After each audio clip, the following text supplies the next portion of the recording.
Hello, writers. Come write with me. My name is Michaela Greenwood. I create worlds for mind adventures. Welcome to my channel, Write with Michaela. I'm very excited to have you on my channel, so don't forget to like and subscribe and hit the bell so you can go on this journey with me. Today is story time, or the day of our chapter exchange. If you are writing with me and you wish to exchange chapters, then send your chapter with written permission to writewithmichaela@gmail.com. No spaces. I will post the email address at the end of the video and in the description below. I'm looking forward to reading your chapters. All chapters or writing prompts read on the channel, whether they are mine or another writer's work, are copyright protected material, and no one may use any part in writing their own stories. This story is PG-13, so if you're under 13 years of age, you need parental guidance. The story is in its rough draft stage, just as the last stories and writing prompts we've heard, which means that if it's ever published, it might be a little different. The title of this story is Elementals, and today we are reading Chapter 3. If you would like to read along, then send to the email I stated earlier, request a PDF of a chapter, and make sure you are specific. Now let's start. Elementals, Chapter 3. Uh-oh.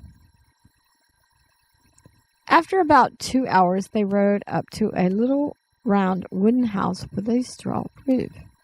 Alex thought of the 3 little pigs. This dream was going on way too long. Alex was getting annoyed with it. Emery brought her inside the dark, gloomy home and introduced Alex to his mother and his little brother.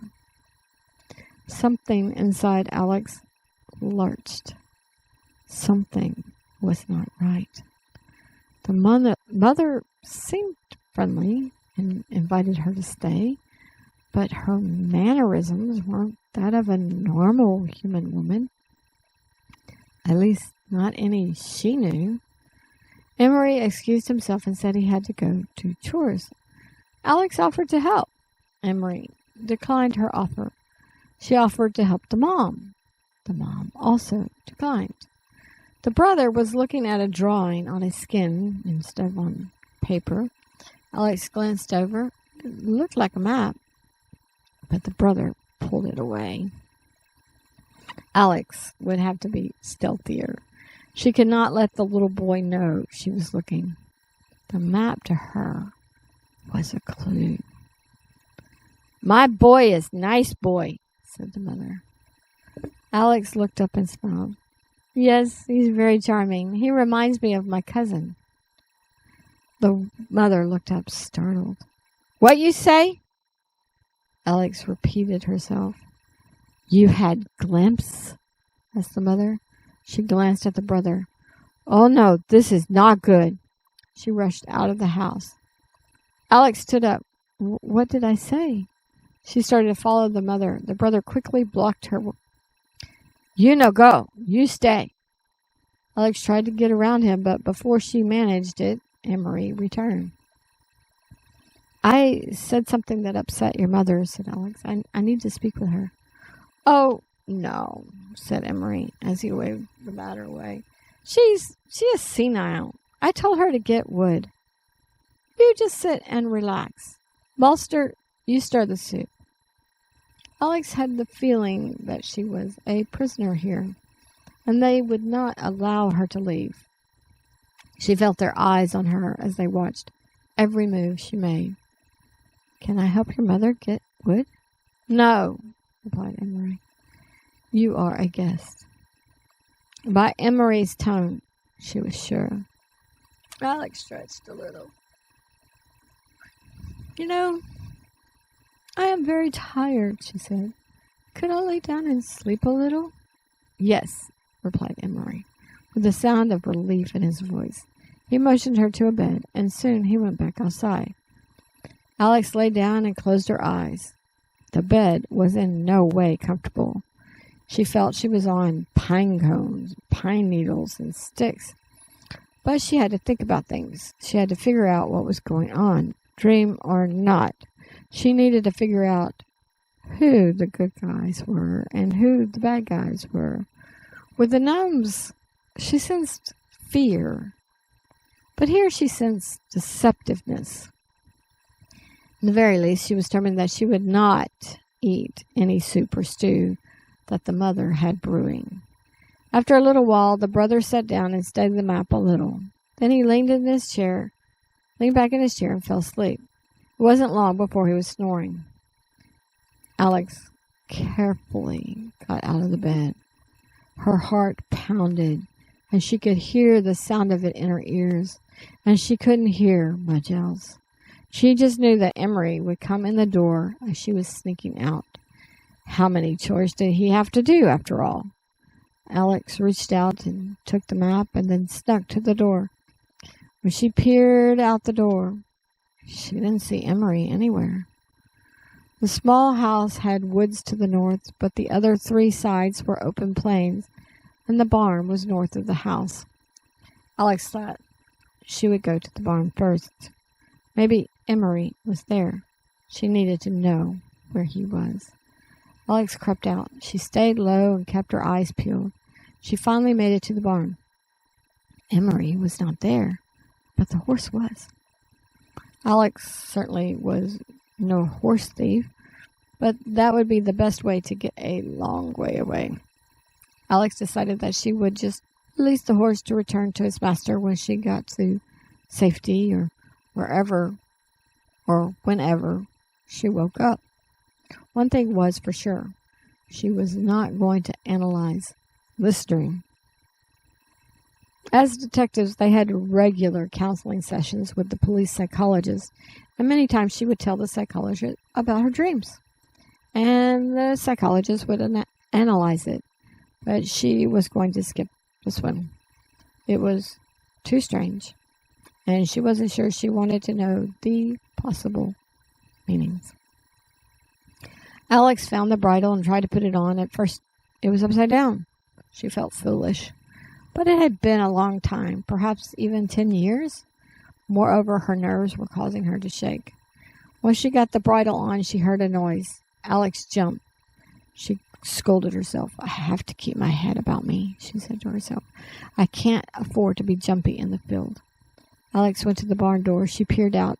It was growing dark. That would help her escape, too. Alex went back to the horse. She threw the saddle on him, but she didn't remember how to do the cinchers. She sighed as she realized they looked different than she remembered. I haven't ridden a horse in forever. It would not do for me to try to ride bareback. Yes, but you are low on time, said a voice. Alex spun around and crouched down. She could not see anyone. Her heart pounded hard. Mount up and go, said the voice. Alex could hardly breathe. She just told herself in dreams you didn't need CB radios or walkie-talkies to hear your team. Of course, you could recognize voices to know who said what. She eased back to the door and peered out in the growing blackness. She could not see or hear anything, so she eased the barn door open and put a bucket in the way of it closing. Crept back to the horse, grabbed the reins, and opened the stall. A short log stood near the horse, so she used it to mount the horse. Okay, she said. I promise I will release you if you just get me away from here. She kicked the horse's ribs and guided him out of the stall and out of the barn. Emery had told her a town or village was north, so she knew he would look for her in that direction. Alex guided the horse south. Soon they passed the house and were riding out into the night. After a while, Alex imagined hearing noises behind them in the woods. She tried to calm herself. Shall I run for a while? Asked the voice. Alex jumped. She almost fell off the horse. Okay, I guess in dreams horses can talk. So sure, Mr. Horse, you may run a while. Just don't overdo it. The horse ran for a while, and then he slowed up. He turned his head back as much as he was able. It would be best if we didn't take the bridle. Could you undo that? Started Alex. Come, we don't have much time. Emery sent messengers already. They're already sending an army to fetch you. We put some distance. A what? An army? But why me? Drop off the bridle, said the horse. Anything of theirs they can find, even this far away. Then they can find you, stated Alex. No, I've taken this form to spy on them. Come, I'll explain more, but right now we need to get away from here. Alex leaned up the horse's neck and undid the bridle. She lifted the strap over his ears, and then the horse leaned his head down to the ground and shook it off. Now get your wand and the map. We will need both, said the horse. He looked back. He could hear the enemy. He broke out into a full gallop. Alex hadn't expected the sudden move, and she felt herself slide backwards. She quickly gripped the mane in her hands. She didn't feel accustomed to riding horses bareback. She gripped her knees as tightly as possible. She remembered an exercise she did at home. She would squeeze a minute and then release. She usually repeated the exercise several times, but right now she could not release. She nervously released one hand on the mane and pulled the stick out of her back pocket. It still looked like paper. The stick is paper, she said. It is true then, said the horse. You have had your glimpse. That is good news for us, but it also explains why the enemy is rushing its army to retrieve you. You have access to your magic, so undo the spell on your wand. I've contacted my friend. The wizard doesn't work a lot of wind spells, but will send us wind to fly. Fly? This dream is getting stranger by the minute, stated Alex. She was truly alarmed. Falling off a running horse was painful enough, but falling off a flying one wasn't something she wanted to do, dream or not. This is no dream, stated the horse. Do you have the map? Alex gripped the mane and wand in one hand and pulled out the map. She was about to say that she took the map from the brother and they could find them from the map, but then, as wings suddenly emerged out of the horse, it startled her, and she didn't think about that part at the moment. Alex squeezed her knees tighter as the horse leapt is probably better. As the horse leaped into the air. Do you see the wind? Asked the horse. Alex looked. She saw a gust of wind that had a yellow light all around it. It swerved out to the west and was coming in behind them. Alex looked nervously over her shoulder. Don't let this be one of those dreams where you feel like you're falling, she said to herself. But flying felt smoother than when the horse was running. Get ready, said the horse. You need to touch your wand to the map. Touch the map where you want us to go. What? Exclaimed Alex. Here comes the wind, said the horse. Touch the map. Alex fumbled with the map. She quickly tried to figure out where she was and where she had come from. She barely had time to think about the star shape of the land. She had one chance to get them away. She touched the wand down on the east side of the map, but not too close to it or into that arm of the star on that side. The wind swooshed under the horse and swerved east. Alex grabbed a hold of the base of the wings and closed her eyes. She still held the map and the wand, but she wasn't going to put them away now. After an hour, the wind was vanishing, and Alex opened her eyes a little and then all the way. The horse flapped his wings and looked for a place to land. The sliver of the moon didn't give much light. The horse circled several times before he landed. Just before the horse landed, Alex slipped and fell off to the side. Alex thudded to the ground and rolled slightly. The horse lifted back up and landed a little way away from her. Alex raised her head and looked around. Ew, what's that smell? She asked as her hand almost went to the water. The water around here is poisonous. Be careful. Alex pulled her hands back away. She could just see the outline of the water with the land. The wings disappeared as Alex stood up. She looked around. She wasn't sure if little light was a good thing or not. Seeing this place in full light might be depressing. She certainly didn't pick the most ideal place. The land was thin with water on both sides. Strips of land wound here and there. Alex walked along her strip of land, and the horse walked along his strip.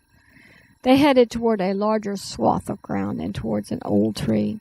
Alex folded the map and put it and her wand away. She rubbed her shoulder. It was sore from the fall. She moved her arm to see where it hurt, and she felt she could work it out in no time. As she walked in the dark and rotated her arm, she wasn't paying too close attention to the ground, and she felt something hit her pants leg. Ow! Move away, said the horse. Then he reared up and came down several times. In the little moonlight, Alex saw a dead snake, but she couldn't see patterns or colors to know if the snake was poisonous or not. Alex continued walking until she came to a tree, and she sat down at the base of the tree. She was ready for this dream to be over. Do you think it is safe for me to sleep here? She asked as she sat down by the trunk of the tree. She leaned against the tree. Yes, it should be fine. I'll keep watch. But you need sleep too. In this form, I only need a little sleep, which I got in the barn before you came to me, replied the horse. Alex felt tired. She nestled into the tree. It wasn't as comfortable as her bed, but it was definitely better than the pinecone bed at Emery's. And she fell asleep. She would check out the snake bite in the morning, but she hoped her jeans protected her from getting bitten. Her ankle did sting, so maybe the tooth scraped her, but of course waking up in bed at home would be even better. Emery pulled his horse to a stop. He motioned to the rest to stop. His mother pulled her horse to a stop. What is it? I don't see our horse or the girl, she muttered. Emery dismounted in the moonlight and picked up the bridle. He shook his head. She knows too much already. She took the bridle off the horse. Commander Dyer Stringent said, so we have no trail. He motioned to a few of his men to follow the tracks. Are you sure she is an elemental? Maybe she has lived here all her life. How else would she know to remove the bridle? She remembered her cousin, stated the mother. I have a cousin, stated Commander Stringent. I remember my cousin. Emery saw his mother's frustration on her face. He knew it was not setting well with his mother, that the commander was not believing her. Okay, said Emery. She could have a cousin here, but why would she put the bridle on to take it off? Good question, stated the commander. She has your horse, so we will spread word about a horse thief. We will find her. After a few minutes, the few men returned and told Commander Stringent that the tracks just stopped. Emery saw Commander Stringent shake his head. The whole group of 50 turned their horses back and headed north. Okay, writers, that is the end of Chapter 3. Leave a comment on the horse talking and flying. Leave a comment on escaping after the brother fell asleep. Leave a comment on the poisoned water and the snake bite. Join me Tuesday for some jargon and your story with a setting. Join me Wednesday for our book club discussion of 1984. Join me Friday for Chapter 4 of Elementals. Visit my website, bymckella.com. Read some character bios. If you read some, leave comments on which ones you've read. All your comments will help us start conversations and build our community. Keep all comments respectful. And remember that someone else's perspective can help you with your writing. Don't forget to hit the like and subscribe and the bell so we can continue to write together and other people will have a higher chance of finding this video and this channel, since your likes will push the video out to a greater audience. Thank you for joining me today. I really appreciate it. If you know someone who would like this video, please share it with them. This is Mckella with Write with Mckella. Bye for now.